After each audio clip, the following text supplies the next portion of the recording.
It was one of those hot summer afternoons when the air feels heavy enough to hold memories. The kind of day when tempers run short and kindness feels rare. At a dusty gas station off Highway 9, a young black woman named Angela Matthews stood in line, counting the few crumpled bills in her hand. She had just finished a long shift at the diner, still wearing her coffee-stained apron, exhausted yet calm. She wasn't rich, not by any stretch, but she always tried to find small ways to help people. That's when she noticed him, a massive man in a leather jacket, tattoos crawling up his neck, the iconic Hell's Angels patch on his back. He stood at the next pump, frowning at the card reader flashing declined. His bike, a beast of chrome and thunder, sat waiting. He cursed softly under his breath, clearly embarrassed.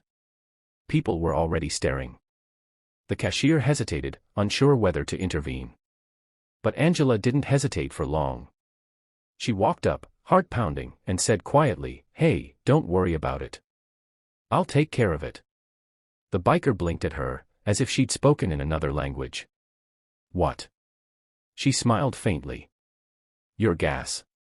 Let me cover it." He tried to protest, but Angela waved her hand. "I've had people help me when I had nothing. It's my turn now." Without asking for thanks, she paid for his gas, $25, the same amount she'd planned to use for groceries. The biker watched her, still speechless, as she climbed back into her old Chevy. "Why'd you do that?" he called out. Angela shrugged. "Because you looked like you needed someone to remind you there's still good left in this world." Then she drove off, never expecting to see him again. That night, Angela came home to her small house on the edge of town. Bills piled on the counter, and her mother's old radio hummed gospel tunes from the 80s. She sat on the couch, replaying the scene in her mind.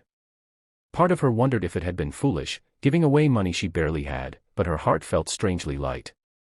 The next morning, she went about her usual routine: coffee, work at the diner, checking in on her elderly neighbor, Mrs. Jenkins. Life was simple, repetitive, until the sound of engines shattered the quiet afternoon. Angela froze. Outside her house, a dozen Harley-Davidsons rolled up, one after another, their thunder echoing through the street. Neighbors peeked from their windows, clutching curtains. Dogs barked. Children hid behind fences. The sight was intimidating, a full convoy of Hell's Angels, engines rumbling like a storm. Angela stepped outside slowly, heart hammering.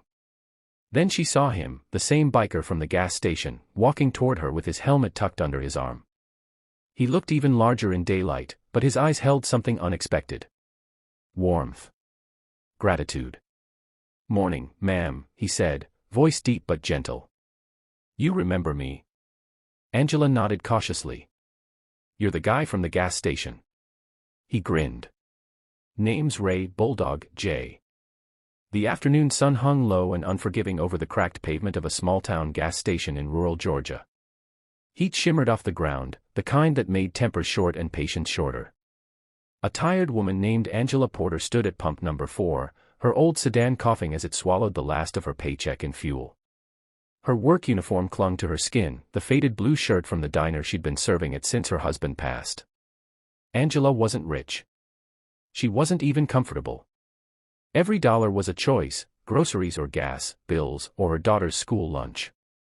But she carried something far more valuable than money: compassion. And that compassion was about to change everything. As she finished fueling, her eyes caught a man struggling at the next pump. He was hard to miss, tall, broad, wearing a leather vest marked with the iconic Hell's Angels insignia. His hands, rough and tattooed, clenched the pump handle as the machine blinked a cruel message: declined. The man muttered under his breath, looking around at the people staring. No one offered to help.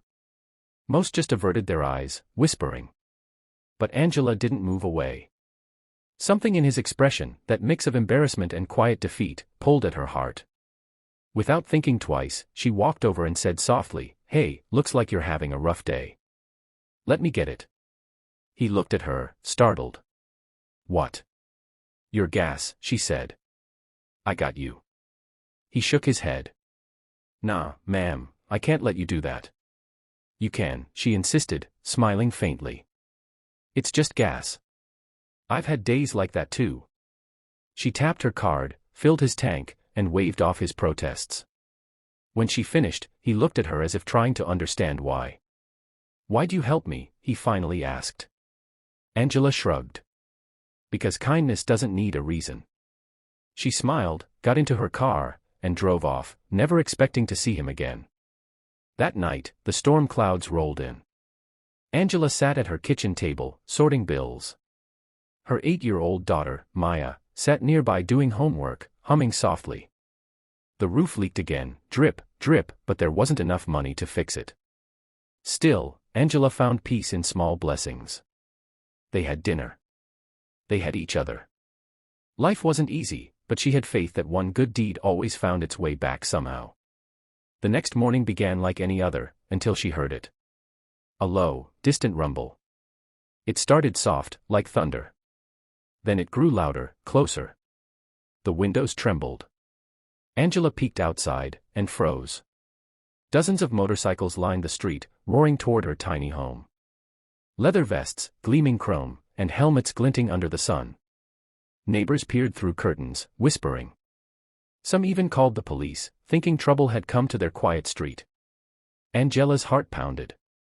Maya clung to her hand. Then she saw him, the same man from the gas station, stepping off his bike, removing his helmet. He walked up the driveway slowly, a faint smile.